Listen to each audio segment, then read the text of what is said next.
this night will never go.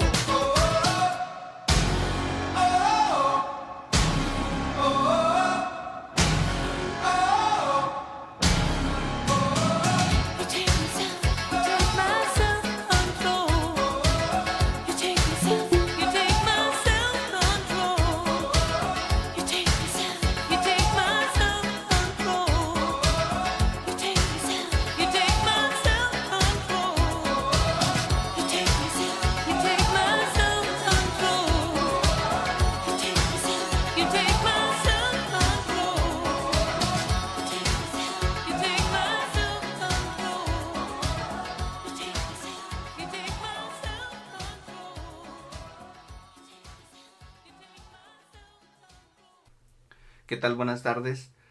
Es un gusto darles la bienvenida a esta conferencia titulada Derechos Digitales, la cual es parte de las actividades de la Red de Género del Centro de Vinculación y Desarrollo Regional Unidad Morelia del Instituto Politécnico Nacional. Y en nombre de nuestra directora, la doctora Anitzel Ramos Velázquez, les doy la más cordial bienvenida. Y en esta ocasión, para disertar esta conferencia, tenemos a la maestra Claudia. Me voy a permitir hacer una breve lectura de su currículum.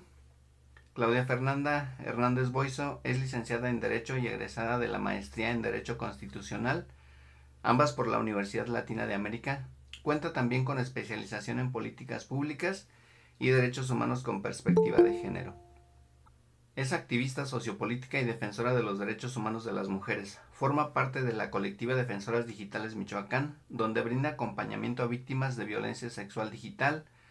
También se desempeña como conferencista y capacitadora en temas de violencia digital, así como en derechos humanos de las mujeres, violencia política contra las mujeres en razón de género, derechos sexuales y reproductivos, y violencia en instituciones públicas y educativas, entre otros.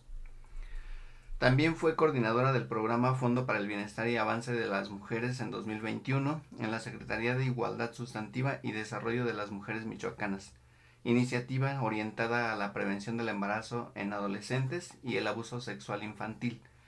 Asimismo, se desempeñó como apoyo legal en la Subsecretaría de Derechos Humanos y Población de la Secretaría de Gobierno del Estado de Michoacán, donde coordinó acciones en materia de derechos de niños, niñas y adolescentes, prevención del embarazo adolescente y prevención y combate de la trata de personas. Actualmente se desempeña como profesional especializado en la Fiscalía Especializada en Materia de Derechos Humanos y Libertad de Expresión en la Fiscalía General del Estado. Maestra Claudia, bienvenida, le cedo el uso del micrófono. Le recordamos que tiene 40 minutos para la disertación de la ponencia y al final tendremos espacio para algunas preguntas. Adelante, maestra. Hola, buenas tardes. Espero que todas y todos se encuentren muy bien. Me voy a poner el cronómetro porque si no me voy a ir de liso hasta 2 horas, entonces me lo voy a poner. Y pues bueno, los saludo a todas y todos con mucho cariño. Muchas gracias por invitarme. Saludo también con mucho cariño a mi querida maestra Eli, que sé que también el vínculo de que el día de hoy esté aquí es por ella. Muchas gracias, Elizabeth. Y pues bueno, voy a empezar a poner una presentación.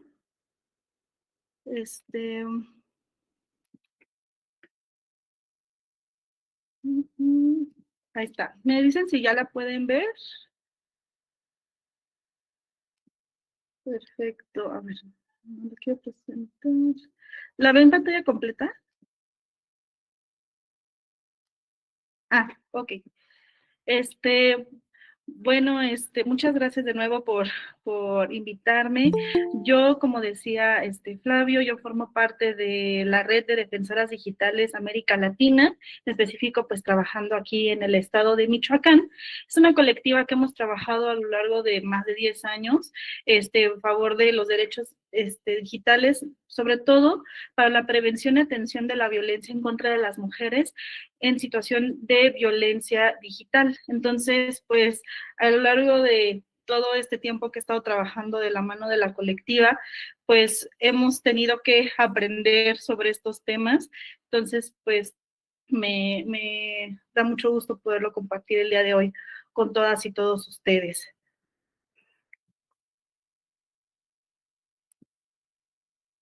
Bueno, primero decirles que quiero empezar a estar asentando los temas. No me voy a detener tanto en todo, pero es como para podernos poner en contexto de lo que estamos hablando en específico pues, en el tema de derechos digitales. Primero, a empezarles a hablar sobre esta historia de los derechos humanos, donde en esta teoría de los derechos podemos podemos ir viendo que pues se van construyendo teorías de dónde salen con base a la historia, a cómo van funcionando a las personas. Y pues una de las categorías que se clasifican los derechos humanos son los de primera, segunda y tercera generación, que pues justo responde como al contexto histórico que ha pasado la civilización y que ustedes si se ponen a leer la historia del universo, de la historia del mundo, pues pueden entender por qué los de la primera generación son los derechos civiles y políticos, que son los que empezamos a ver en la construcción de la Declaración de los Derechos Humanos de la ONU, que después empezaron a ver que pues había otros derechos que también eran importantes, que tenían que empezar a tomar en cuenta y por eso fue que empezaron a trabajar sobre los derechos económicos, sociales y culturales, que ahora empezamos a integrar también los ambientales, que aquí podemos ver como más estos derechos comunitarios. Y después, ya en un contexto un poco más actual, empezamos a adentrarnos al tema de los derechos de los pueblos y de la solidaridad, o derechos de solidaridad, porque también creo que uno de los principios fundamentales de los derechos humanos para las personas que estudiamos estos temas, sabemos que es la universalidad de los derechos humanos, pero que hemos visto que justo en la historia de la humanidad es un principio que, aunque es básico, no siempre se ha respetado, porque la Declaración de los Derechos Humanos de la ONU, pues claramente tenía una visión eurocentrista. Entonces, es importante también tener una visión intercultural e interseccional cuando hablamos de los derechos humanos, y es por eso que es tan importante también hablar de los derechos de los pueblos. Entonces, esto se los quiero comentar porque vamos a empezar a ver en dónde posicionamos los derechos digitales. ¿Son derechos civiles y políticos? ¿Son derechos económicos, sociales, culturales y ambientales? ¿O son derechos de los pueblos o solidaridad? ¿Qué son los derechos humanos? Bueno, son estas normas que reconocen y protegen la dignidad de las personas. Rigen cómo viven las personas en sociedad, la relación que tienen con el Estado, la obligación del Estado hacia ellos y sobre todo que pues nadie puede llevar a cabo un acto que vulnere los derechos de los demás. A grandes rasgos, yo creo que hemos escuchado que se dice que los derechos humanos son para todas las personas. Por el simple hecho de nacer, ya tienes pues todo tu catálogo de derechos humanos. Entonces es algo que todas y todos tenemos, sin importar ninguna característica que nos pueda atravesar, el sexo, el género, de dónde venimos, si tenemos discapacidad, la edad que tengamos, etcétera, etcétera. O sea, no importa qué, todos debemos de gozar de nuestros derechos humanos. Pero entonces, la que les empezaba a decir hace ratito, ¿dónde entran los derechos digitales? Dentro de esta clasificación, de estas categorías que les decía, depende también de quién teoriza sobre los derechos humanos, va a tener diferentes clasificaciones, pero incluso en estas otras clasificaciones, ¿dónde podríamos posicionar los derechos humanos? Bueno, pues lo que les quiero decir es que el día de hoy es que los derechos digitales son un derecho habilitante o instrumental. Se ha relacionado con, aquí como dice en la diapositiva, con los derechos de libertad de expresión y acceso a la información, pero si nos ponemos a pensar un poco más a profundidad, podemos darnos cuenta que no solamente nos sirven para eso. El tener acceso al Internet, tener acceso al espacio digital, a las tecnologías de la información y la comunicación, no se limita solamente a que se nos garantice el derecho a la libertad de expresión y el acceso a la información, sino también a una serie de derechos más. Por ejemplo, podemos ponernos a pensar que cuando estábamos en la pandemia, pues muchas cosas se quedaron frenadas y que tuvimos que necesitar, o bueno, tuvimos que usar, perdón, pues el internet, la computadora, todas estas tecnologías de la información para poder tener acceso a la educación, acceso al derecho al trabajo, acceso al derecho de la salud. Porque hace poco en una charla preguntaban, ¿qué pasaría si el día de hoy nos quedamos sin internet? Muchas personas, sobre todo personas mayores, decían, no, pues estaría increíble, ya por fin descanso, ¿no? Porque pues sí, hay muchas cosas que el Internet, el uso del Internet nos ha traído, que ha cambiado nuestra forma de asociarnos con las personas, de pues, una infinidad de cosas. Pero les digo, también piensen más allá, o sea, tener el acceso al Internet también podría, y que nos lo nieguen, también podría limitar nuestro acceso a la seguridad, a tener acceso, por ejemplo, a tus cuentas de banco, otra vez repito el tema de educación, de salud. O sea, en la pandemia, ¿dónde nos informábamos para saber cuál era el proceso en el tema de este virus? A través de la Internet. Entonces, por eso es un derecho habilitante o instrumental que sí se nos tiene que garantizar, pero que además, pues permite que otros derechos humanos se nos sean garantizados. Y pues bueno, en 2011 la ONU lo reconoció como un derecho humano, pero además un documento muy interesante, y los invito a que si tienen tiempo o si traen ahí por ahí el celular a un lado, investiguen esta parte del tercer punto de la resolución de la ONU hablando del 2018 sobre el acceso al Internet, así lo pueden buscar justo así, resolución ONU 2018 sobre Internet. Hace todo un análisis de instrumentos jurídicos internacionales, pero además de analogías, de cosas que le preocupaban a la ONU y que siguen preocupando en la actualidad sobre el acceso al Internet. Y es muy interesante porque lo habla de una manera muy global. O sea, ¿por qué es importante que todas y todos tengamos acceso al Internet? Hablaba, por ejemplo, de los derechos de las niñas, niños y adolescentes, de la vida libre de violencia de las mujeres, de las personas con discapacidad, de la seguridad, de las personas en situación de desaparición, etcétera, etcétera. Entonces, ahí es un documento muy sencillo, solo son 6 páginas, donde hace todo este listado, pero además hace como una numeración de cuáles son las cosas que son importantes que se tomen en cuenta para el acceso al Internet, donde además indica a los estados parte cómo nos deben de garantizarlo. Y otra cosa súper importante que es esta parte que está al final de ese tercer punto, es que le marca una responsabilidad a las empresas, que justo es un tema con el que nos hemos topado desde defensoras digitales, lo difícil que puede llegar a ser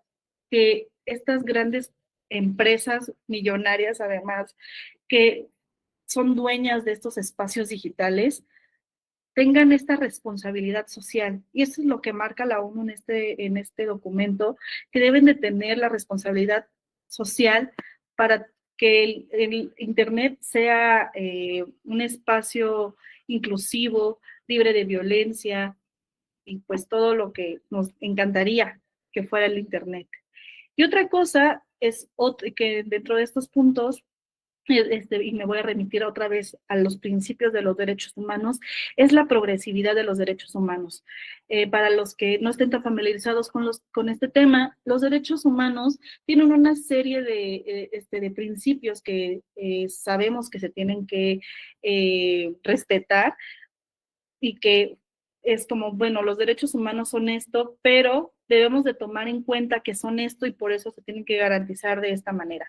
Por ejemplo, el de universalidad, que ya les decía que son para todas y todos, el de interdependencia, que entre ellos si uno tienes uno, no puedes tener acceso al otro, que es más o menos lo que comentaba con el tema del Internet, su indivisibilidad, algo así, que son indivisibles, o sea, que no se pueden dividir los derechos, o sea, no es como de que hasta aquí tengo este derecho y ya no lo cumplo todo porque, pues, con esto estoy bien, no, o sea, son completos los derechos humanos.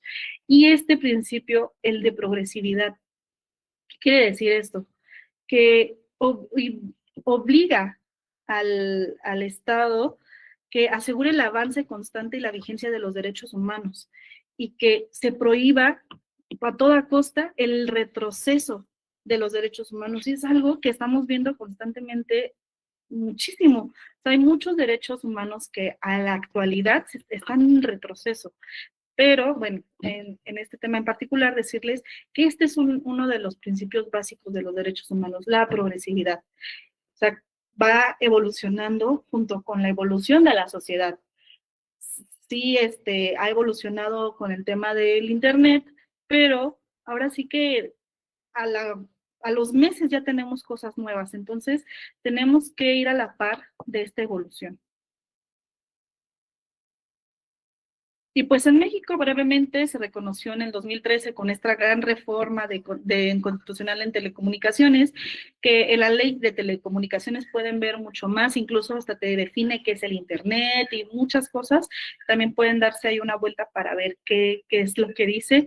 Y en el artículo 6 constitucional habla, creo que es en el tercer párrafo, sobre que el Estado debe de garantizar esto. De hecho, hoy vi que en el gobierno del estado van a empezar a proporcionar internet gratuito a estudiantes de universidad y de preparatoria. Entonces, pues es un derecho que todas y todos tenemos, ¿no?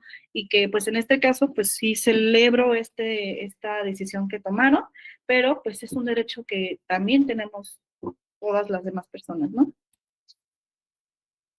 Y esta es una lista de algunos derechos digitales que identifiqué. Primero, el acceso libre al Internet. Todas y todos deberíamos de tener un acceso libre al Internet, a la libertad de expresión. Pues es en el espacio donde el periodista, y pues cualquier persona que quiera comunicar algo, pues debería de tener el derecho de poder hacerlo.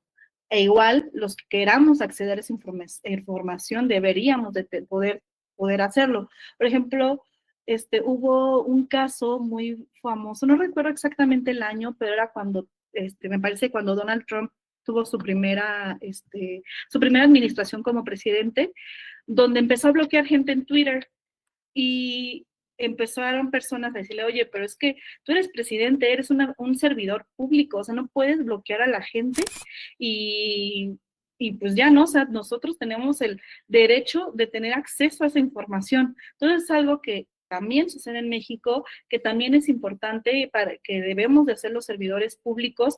Incluso hay áreas, por ejemplo, de transparencia que permiten que las personas tengan acceso a la información. Eso, pues, en las plataformas que tenga el gobierno del Estado o cualquier organismo autónomo, institución pública, etcétera, pero en el Internet también. Entonces, me acuerdo que una amiga me decía, es que si somos servidoras públicas, no podemos, o sea, si en un momento en que tú en tus redes sociales subas algo de tu trabajo y eres servidora pública, en ese momento ya hiciste tus redes sociales como de servidora pública. Entonces, si una persona te dice, oye, estás ocultando mi información, necesito que me la enseñes en tus redes sociales, pues tendrás que hacerlo. Entonces, cuiden mucho las personas que sean servidores públicos y tengan sus redes sociales personales así, pues saber cómo manejarlo, ¿no? A lo mejor tener una cuenta que sea de servidor público, ¿no? Es una sugerencia. El acceso al uso equitativo del Internet. Esto porque además hay una brecha muy importante en tema de digital, que vamos a verlo a continuación, que, a ver, en las cifras que vamos a ver, podemos leer que una parte importante de la población mundial tenemos acceso al Internet o a las tecnologías de la información y la comunicación, pero eso no es suficiente porque pues hay redes que las cortan, hay personas que apenas si tienen redes, que no tienen electricidad, que están en situaciones de guerra, un sinfín de cosas que hacen que este acceso equitativo no sea así. a la seguridad digital, a la identidad digital y al anonimato, la privacidad y protección de datos, la educación y alfabetización digital, y esto es importantísimo. ¿Cuántas veces no hemos visto casos en específico en lo que vemos en el trabajo de cuántos adultos mayores llegan por fraudes porque no entienden las redes sociales, no entienden las aplicaciones y pues hay personas que supuestamente van como con todas las buenas intenciones del mundo a decirles cómo funciona y que al final les sacan dinero, les hacen descargar cosas que, pues sin fin de cosas que compromete su seguridad y pues su patrimonio. Entonces, es tan importante que tengamos paciencia y le expliquemos a nuestros adultos mayores sobre esto, porque pues todos deberíamos de tener acceso y de entenderlo. Pues también es un derecho de las niñas, niños y adolescentes. En la ley de derechos de niñas, niños y adolescentes está muy claro, es uno del listado de derechos de esta población, es uno, y pues viene mucho más amplio, pero pues es uno de sus derechos básicos. Y claro, el tema de la vida libre de violencia de las mujeres, porque pues bueno, eso nos toca hablarlo siempre en todos los espacios en los que estemos, porque las mujeres en todos los espacios podemos ser víctimas de algún tipo de delito, pero sobre todo de algún tipo de violencia. Y aquí puse como algunas definiciones del Internet y de los espacios digitales, pero para entender más fácil a qué me refiero con el Internet y a qué me refiero con los espacios digitales, el Internet pues es como todo enredado de cables y todo, no sé si han visto estas fotos de estos cables gigantes que están bajo el mar, que nos tienen interconectados todos, o sea, cada quien tiene como sus redes, pues literalmente redes de cables de Internet, que pero pues todas se interconectan finalmente, ¿no? Por eso aquí dice que son estas redes físicas que componen el Internet como una red lógica única. Entonces, eso es lo que me gustaría que entendieran con el Internet. Y los espacios digitales, pues son estos entornos virtuales y materiales que son creados a través de estas tecnologías de Internet, que pueden ser creadas también a partir de estas tecnologías de la información y la comunicación. Entonces, pueden ahí echarse la lectura de lo que son, pero pues eso creo que a grandes rasgos nos puede dar más a entender qué es. Y pues aquí le meto otro concepto que son las tecnologías de la información y la comunicación, que aquí lo pongo como herramientas que permiten procesar, almacenar, transmitir, compartir información y se utilizan para comunicación, informarnos e interactuar. Aquí es algo muchísimo más amplio. Si ustedes se meten a investigar ejemplos de tecnologías de la información y la comunicación, pueden encontrar la radio, teléfonos, y no solo teléfonos inteligentes, los que traían como que solamente para jugar serpientes, esos también, mmm, las revistas digitales. Ahora sí que, pues, es todo un mundo el tema de las TICs. Y pues bueno, es importante que hablemos de esto, justo que les mencionaba hace rato de la estadística, este dato que el 74% de la población mundial tiene acceso al Internet. Y este segundo dato que les pongo se me hace muy interesante, este dato es en México, y que justo esta comparativa de años la atraviesa la pandemia. Entonces se me hace muy interesante esta cifra, donde dice que las niñas y niños de entre 6 y 11, el 71.4% usa con regularidad el Internet, cuando en 2017 lo usaban el 53.1%. Y en adolescentes de 12 a 17 lo usan el 92.4%, cuando antes era el 85.5%. Y en el tema de infancias, de niñas, niños y adolescentes en el acceso al Internet es un tema súper interesante, relevante y necesario de abordar, porque sí es importante que conozcan el Internet. El tema de la alfabetización del Internet también va dirigido a ellas y ellos, pero pues la UNICEF encontró que las niñas y niños que a una temprana edad empiezan a ser usuarios de plataformas o lo que sea que les dan, los va haciendo menos empáticos, porque no están interactuando con lo que tienen a su alrededor. Entonces, sí es importante esta cifra porque podemos posicionar, empezar a posicionar datos para saber cómo trabajar en favor de los niños, niñas y adolescentes en este tema. Pues lo otro que ya lo hemos hablado de alguna u otra manera, vivimos en una sociedad digitalizada, ya todo está en lo digital. De hecho, más atrás ponían que los derechos que tenemos en el espacio físico también los deberíamos de tener en el espacio digital. Entonces, estos mismos derechos, trabajo, escuela, democracia, etcétera, pues también se nos tienen que garantizar en los espacios digitales. Y pues esto creo que es importante, que el Internet amplifica los derechos, pero también las violencias. Sí, está súper bien hablar de los derechos digitales, ya vimos más o menos cuáles son, se nos tienen que garantizar, nos los tienen que respetar, los tenemos que promover, hablar todo el tiempo de ellos, pero también, como en todos los otros temas que podamos hablar en los espacios físicos, tenemos que hablar que también se viven violencias en los espacios digitales y que tienen ciertas cosas particularidades, ¿no? Y que las vamos a analizar un poco más adelante. Mira, aquí les puse esta frasecita que me encanta ponerla en todos lados que voy a hablar del tema de violencia digital, que es que el reflejo de la problemática social, como lo es la inequidad de género, también se ve reflejado en el uso y el acceso al Internet. Porque, bueno, si estuviéramos abordando más el tema de género, que lo haré porque creo que es necesario y lo tengo que hacer, y todos deberíamos de tener este análisis, es que cuando hablamos, por ejemplo, de patriarcado, y es este modelo de donde ves inferiores a las mujeres, etcétera, etcétera. Pero además, una de las características del patriarcado es que se va también moldeando con el cómo se va pues transformando la sociedad, o sea, y se va inmiscuyendo en todo. Entonces, por eso es tan importante que hablemos de la violencia de género en estos espacios.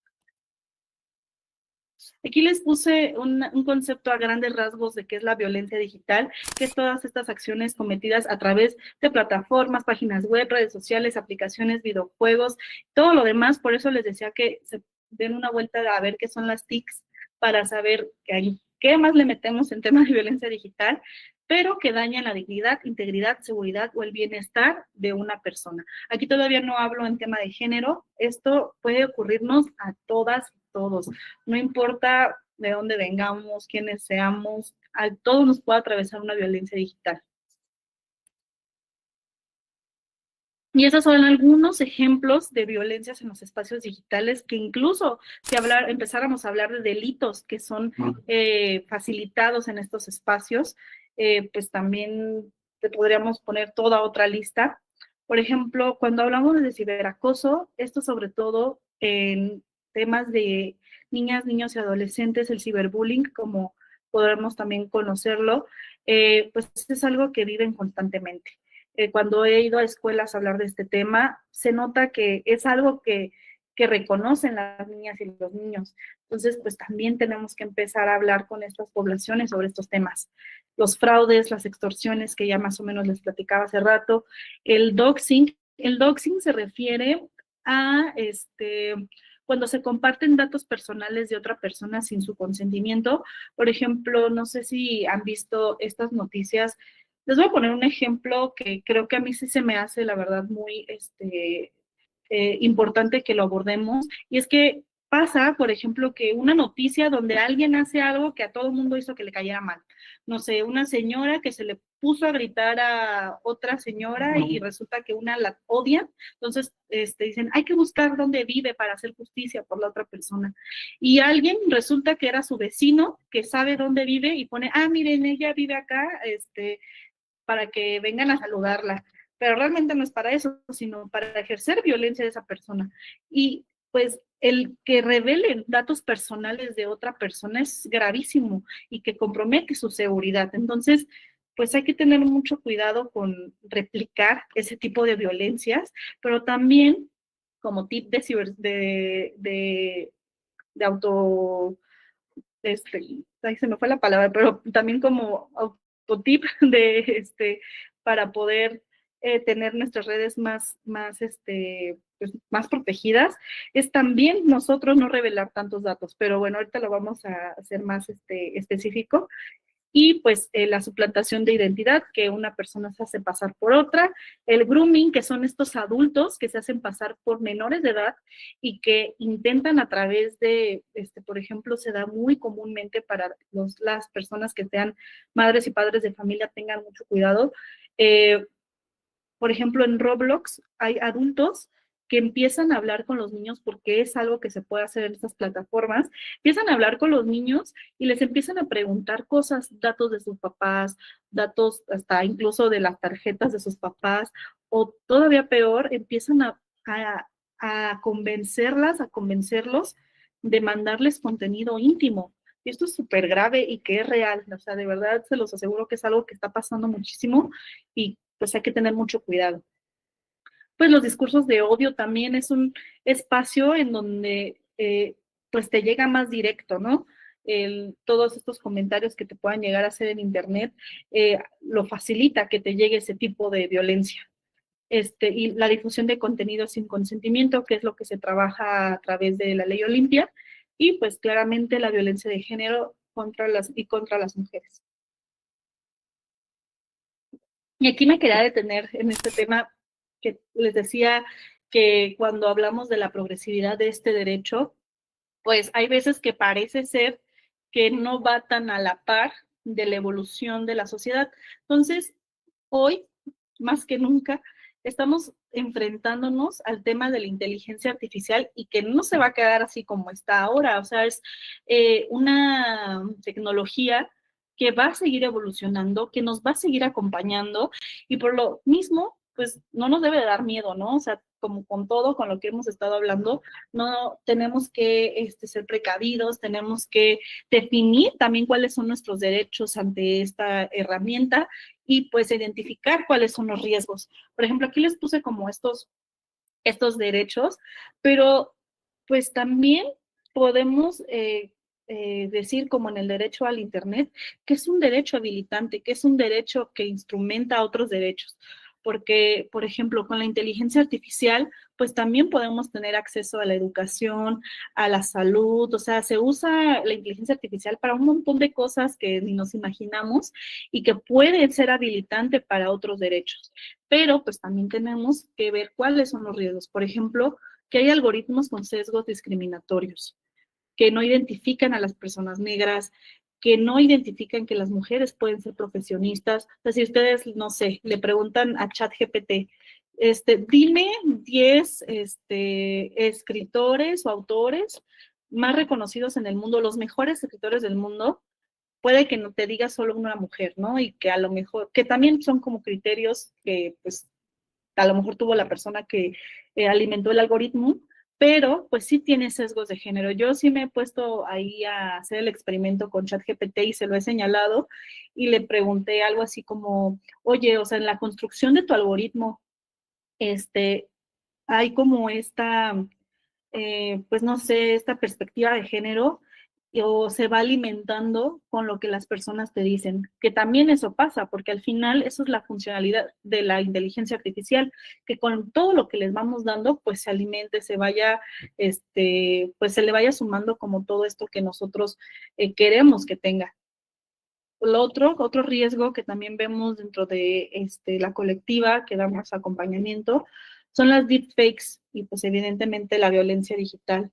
Hay un caso que están acompañando las compañeras en Ciudad de México de, no recuerdo de qué escuela, no me acuerdo si hasta, bueno, mejor, de otra escuela donde un alumno hizo fotos con inteligencia artificial de todas sus compañeras y de chicas de esa escuela, o sea, ni siquiera eran sus compañeras, solo porque las encontró en línea y pues hizo contenido íntimo sexual, fotos, videos y todo, y pues supieron porque las tenía él resguardadas.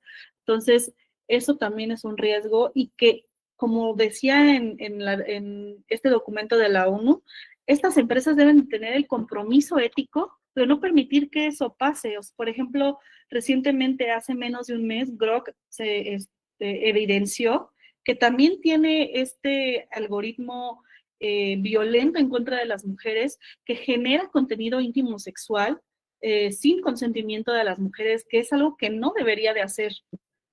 Y pues otro que facilita el reconocimiento facial y de vigilancia, y pues automatización de decisiones. O sea, muchas veces yo creo que más de uno de los que usemos inteligencia artificial no, hemos sido culpables, que tomamos en cuenta todo lo que nos diga. O sea, si nos dice que es esto, y usamos eso. Entonces, pues, esas son algunas de las cosas que vamos enfrentando y que vamos conociendo que con la inteligencia artificial, pero pues bueno, hay muchas otras cosas que tenemos que tomar en cuenta y que nuestros legisladores también deberían de tomar en cuenta. Y pues otra vez decir, o sea, las niñas, las mujeres, las niñas son desproporcionalmente afectadas en este espacio también. Bueno, esta imagen la pongo como para entender toda esta violencia de género, la diferenciación de los tratos de las mujeres, la diferenciación de los hombres, porque pues no hay, por ejemplo, cuando pongo esta imagen, lo digo, o sea, no hay como un hombre musculoso promoviendo una hamburguesa o esta cerveza, ¿no? O el OnlyFans realmente se le brinda más como usuarias a las mujeres que a los hombres. Entonces, pues son todas estas violencias que también perpetúa que en el espacio digital sucedan. Les decía el tema de la brecha digital, pero un tema súper relevante en esto es que las mujeres no están involucradas en estos espacios, en la construcción de algoritmos, en no sé, en las decisiones que se toman en estas redes sociales. Y no es porque no quieran, es porque no se les permite, no se les promueve que estudien estas carreras. Entonces, por eso es tan importante, y hace poco fue el Día de la Niña y las Mujeres en la Ciencia, en las ciencias, y pues hay que seguir promoviéndolo porque es importante que la visión que tenemos las mujeres también esté en la construcción de estos algoritmos.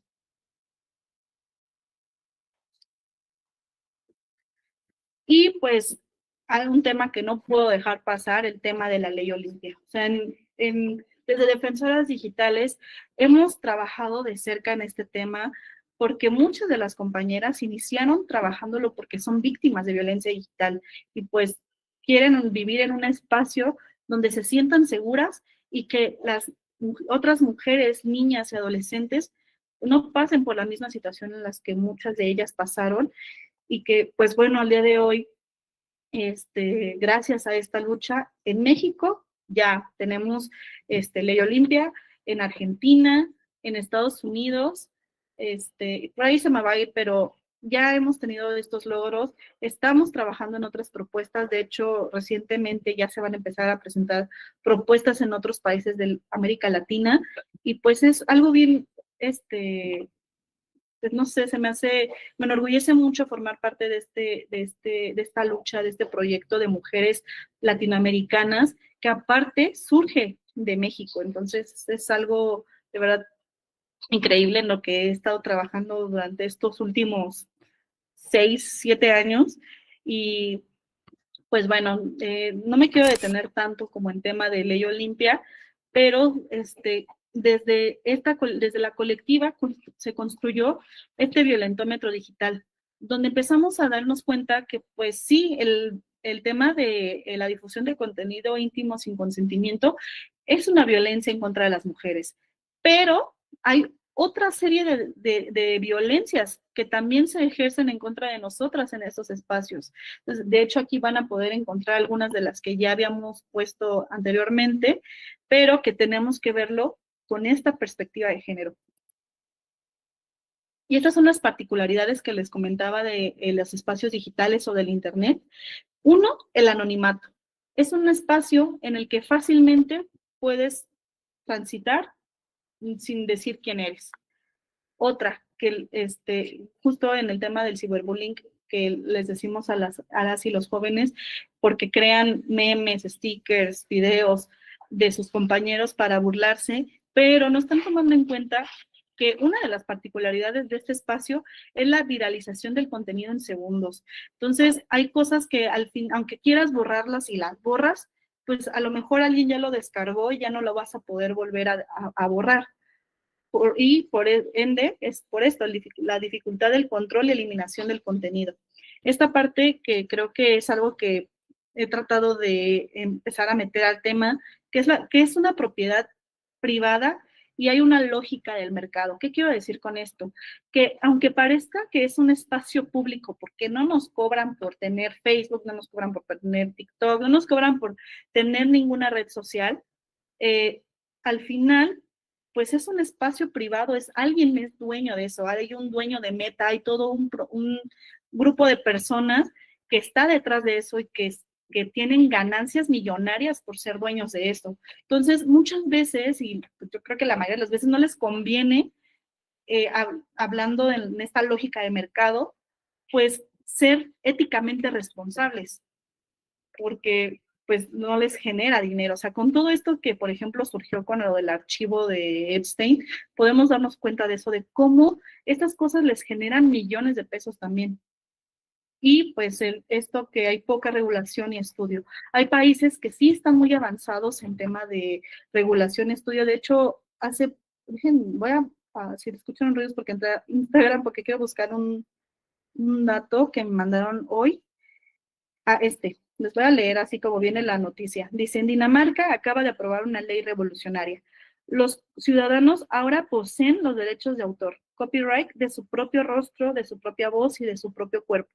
Ha comenzado una nueva guerra contra los deepfakes de la IA, multas pesadas, eliminaciones inmediatas y pleno control en la era de la IA. O sea, son cosas que no son imposibles. O sea, hay redes sociales que han tenido que cambiar la forma en la que están estructuradas o de que funcionan para poder entrar al mercado de ciertos países. Entonces es algo que sí se puede, pero por eso les decía que tenemos que obligar a nuestros legisladores a que legislen más sobre este tema, que haya más estudios sobre estos temas. Y pues bueno, aquí esta gráfica de que en tema de violencia digital íntimo sexual, pues la mayoría de las víctimas son mujeres y la mayoría de los victimarios son hombres y hay una particularidad que en los vínculos del agresor y víctima, la mayoría de los agresores fueron sus parejas, son o fueron las parejas de las víctimas. Y pues bueno, aquí les puse sobre qué es la violencia de difusión de material íntimo sexual, que es compartir, difundir fotos, videos, audios de contenido sexual de otra persona sin su consentimiento. También pedirlas es un delito. Entonces, o sea, pedirlas y compartirlas sin su consentimiento, porque hay dos modalidades que pueden encontrar en el Código Penal, en el artículo 195 de aquí del Estado de Michoacán. Uno es que la persona te las haya mandado con consentimiento, pero que tú se las compartas o el agresor las comparta sin el consentimiento. Entonces, aquí, no sé, María se las comparte a Juan porque quiso, pero Juan las comparte a todo el mundo sin que ella quiera. Ese es uno. Y el otro es que a lo mejor María tiene su celular, tiene unas fotos, un video, y y no sé, Juan se lo robó, sacó las fotos y las comparte sin su consentimiento. Bueno, ese también. Pues bueno, aquí puse otras violencias digitales, que es como lo que ya hemos visto anteriormente, y en el violentómetro, pero también en esta parte me gustaría que reflexionáramos sobre que hay muchas violencias digitales que no consideramos como tal. Por ejemplo, no sé si alcanzaron a leer en el violentómetro, está el stalking. Y me gusta decirlo porque es algo que yo creo que muchas y muchos hemos hecho de empezar a stalkear a alguien, a ver qué hace, qué está haciendo, dónde está, y que es una violencia, porque imagínense que alguien te esté siguiendo a ver qué haces, dónde estás, si estás trabajando o no. En el espacio físico, pues también es raro en el espacio digital. Y bueno, esta es la palabra que se me había olvidado hace rato, el autocuidado digital. Estos son algunos tips que tenemos como defensoras digitales para nuestro autocuidado digital, que pues también hay veces que la verdad no, no las cumplo. Por ejemplo, el tema de contraseñas seguras es algo que pues es bien sencillo, pero pues muchas veces no lo hacemos. Por ejemplo, el no poner en nuestras contraseñas cosas obvias de nosotros, como poner, no sé, nuestro color favorito, nuestra mascota, nuestro artista favorito. O sea, tenemos que planearle un poquito más de poner nuestras contraseñas seguras. Otro, tener correos alternativos, tener tu correo para el trabajo, para la escuela, para lo personal, porque ¿qué pasaría si te hackean la cuenta personal? Y que ahí también tengas cosas del trabajo o cosas, pues, no sé, de lo que estás haciendo en la escuela, pues, es mejor tener todo segmentado. Tener verificación en 2 pasos, pueden descargar la aplicación de autentificador. Google tiene esta aplicación que pueden descargar desde App Store, o desde, bueno, cualquiera de cualquier celular lo pueden descargar, el autentificador, y que genera contraseñas cada 15 segundos. O sea, si tú intentas ingresar a tu correo, aplicación, lo que sea, y pones tu contraseña, inmediatamente te va a pedir la contraseña del autentificador, que esta contraseña se genera cada 15 segundos y solo la tienes tú en tu celular. Entonces, pues es más difícil que una persona extraña pueda entrar a tus redes sociales. Pues la otra, yo creo que una obvia, no aceptar solicitados de extraños, porque pues nunca sabes quién puede estar detrás de esos perfiles, ¿no? Una amiga siempre dice que su tip de autocuidado digital es tener como amigos personas con las que he hablado al menos 5 minutos. Y yo, de hecho, la otra vez me di cuenta que tengo muchísima gente que nunca he topado en la vida y pues tendría que hacer este ejercicio de ver a quién sí conozco, a quién no conozco, porque además todas y todos hemos hecho que compartimos información de más. Muchas veces hemos puesto, no sé, el diploma de lo que nos dieron y dice que nuestro nombre es Claudia Fernanda Hernández Boiso. Entonces ya la persona va a saber que ese es mi nombre completo y que va a buscarme así, que va a meter mis datos para sacarse una cuenta de crédito. O sea, muchas cosas. O sea, yo, al ser servidora pública, pues es mi obligación decir cuál es mi nombre, pero si no lo eres, pues poner, no sé, si eres María Hernández tal, pues solo ponerte como María Hernández, un ejemplo. Entonces, cuidar mucho que ponemos. Algo que también repito siempre, no tomar fotos con uniformes y subirlos. No, y sobre todo de los niños, de las niñas y los adolescentes. Que no tomarles ni subir nosotros fotos de sus uniformes escolares y que pues evidentemente ellos tampoco lo hagan. Incluso nosotros, o sea, si tenemos uniforme en nuestros trabajos, pues evitar subir en esas redes de en donde trabajamos. Cerrar tus cuentas y no guardar contraseñas en dispositivos ajenos. No aceptar términos y condiciones sin leer, que eso también, no sé si lo sepan, pero al aceptar términos y condiciones, estás brindando toda tu información a esas aplicaciones, páginas, etcétera. Pues esto de cuidar, no compartir datos personales, configurar correctamente tus preferencias de privacidad. Yo sé que es muy tedioso y yo también de aquí pondría que te pongas a investigar cómo funciona todas tus aplicaciones. Les decía hace poco en un grupo donde había niños y estaban sus mamás y había personas de todo, les preguntaba a los niños, a ver, ¿quién de aquí tiene Roblox? Y ya me decían, y les preguntaba a sus mamás, y no para señalarlas, porque es algo que pues no solemos hacer nadie. Y les preguntaba, ¿ustedes saben, se han metido alguna vez a Roblox? ¿Han buscado cómo funciona, si tiene temas de seguridad, de privacidad? Y pues ninguna lo había hecho. Y pues es algo que normalmente no hacemos ni en ninguna de las redes sociales que tenemos. Entonces, esa es una invitación de autocuidado para cuidar a las otras personas que nos rodean, a nuestros hijos, hermanos, etcétera. Entender en las plataformas en las que están para saber qué tan seguras son para ellas y ellos. Y pues finalmente, me gustaría cerrar con esto, que sí hay muchas cosas allá afuera en el Internet que generan violencia, que nos roban nuestros datos, que la inteligencia artificial les hace esto y que nos da miedo y todo, pero decirles que desde Defensoras Digitales se trabajó en esta inteligencia artificial para dar acompañamiento a las víctimas de violencia digital, que da esta contención psicoemocional, legal, digital y comunitaria. Si ustedes escanean el código, este también es un tip, y este es seguro, no lean QRs de lugares de donde sea, porque nunca sabes qué te puede descargar en el celular, pero este seguro, se los juro.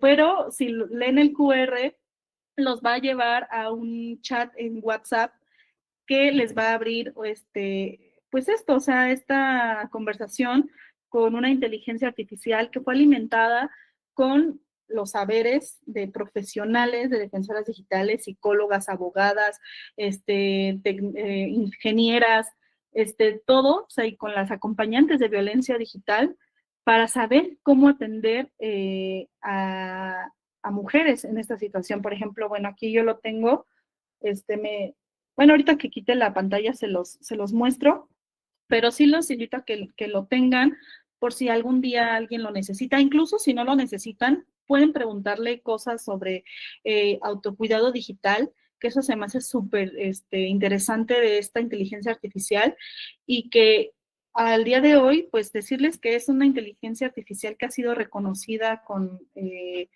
internacionalmente, recibió un premio en París. Recientemente, una de las creadoras de la IA recibió un premio, como la semana pasada o esta semana. Entonces, porque es una inteligencia artificial hecha de mujeres para mujeres que son víctimas de violencia digital. Entonces, por eso les digo que es tan importante que las mujeres nos empecemos a involucrar más en estas tecnologías, porque estas son las cosas que se pueden lograr. Entonces, pues esto sería a grandes rasgos. Voy a dejar de compartir, porque les quiero enseñar el chat. Me dicen si lo pueden ver bien. Es que como tengo el... Bueno, es este chat de WhatsApp. Y por ejemplo, aquí yo pues le dije hola, ¿no? Y ya se presenta. Entonces pueden hacer ese ejercicio de nada más que se presente para que vean qué es. Y yo le pregunté, ¿la ley Olimpia aplica en Michoacán?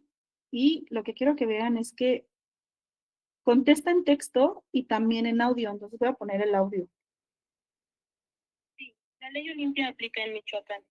Según el Código Penal del Estado, se sanciona la violencia digital a la intimidad sexual con penas de 4 a 8 años de prisión y multas.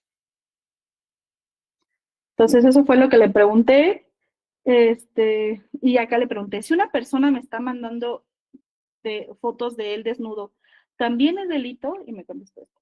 Sí, enviar imágenes de contenido íntimo sin consentimiento puede considerarse delito bajo la ley Olimpia. Que ahí está, como que le falta información porque eso no era lo que yo quería que me contestara, pero justo por eso es lo importante y que es la característica de la inteligencia artificial y que se va alimentando y que pues cuando le pregunté esto, apenas era como las pruebas piloto, acababa de hacerse lanzarse esta inteligencia artificial.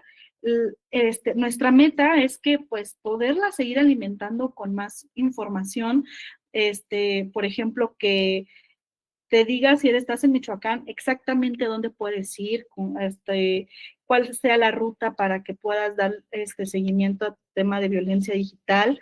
Actualmente, desde su lanzamiento, te contesta en 30 idiomas. También otra de las metas es que te pueda hablar con lenguas indígenas. También ya está alimentada para que pueda contestar y que eso está por salir, que pueda contestar con lengua de señas. Entonces, pues, esto es como el bebé de defensoras digitales que nos pone muy orgullosas y que muy felices porque existe y que puede ayudar a muchas mujeres. Excelente, maestra Claudia. Le damos las gracias en nombre del Centro de Vinculación y Desarrollo Regional y de nuestra directora, la doctora Nitzel Ramos Velázquez, por su participación y por sus conocimientos aportados en esta conferencia. Y bueno, rápidamente quisiera implantarle una pregunta que nos hace Renata. Nos pregunta que usted, ahora que está en la fiscalía, si aprecia que la población michoacana en realidad conoce estos derechos digitales y si tiene el dato de cuántas denuncias hay en Michoacán. Sí, perdón. Decía que no lo tengo, sobre todo porque yo no trabajo en la fiscalía donde llevan este delito. La fiscalía se divide por fiscalías especializadas y en la Fiscalía Especializada donde ven el tema de violencia digital es en la de violencia familiar y de género. Ahí es donde se atiende ese tipo de delitos. En la que yo estoy, atendemos a periodistas, defensores de derechos humanos, personas de comunidades indígenas, personas con discapacidad, comunidad LGBT, adultos mayores, que también no todos los delitos que se han cometido en contra de ellos, pero el delito de discriminación y trata de personas. Entonces, en ese yo no atiendo directamente, estoy más en la parte administrativa, pero en sí la gente no conoce pues, los delitos, no conoce sus derechos, y es una obligación de la Fiscalía leer a las personas sus derechos al momento que pone su denuncia. Entonces, ese dato no te lo tengo, sería algo que podríamos preguntarle a la fiscal especializada, la maestra Lorena, que está en ese espacio, y, y pues eso. Excelente, maestra, le agradecemos mucho su tiempo y bueno, sé que este tema da para mucho más y podríamos llevarnos toda la tarde. Sin embargo, pues tanto usted como los que nos acompañan pues tienen que seguir con otras actividades. Entonces con esto damos por finalizada la conferencia del día de hoy. Agradecemos el tiempo de la maestra Claudia, agradecemos también a los que nos acompañaron y sin más pues sigan pasando una excelente tarde. Hasta luego. Hasta luego, buenas tardes. Gracias, hasta luego.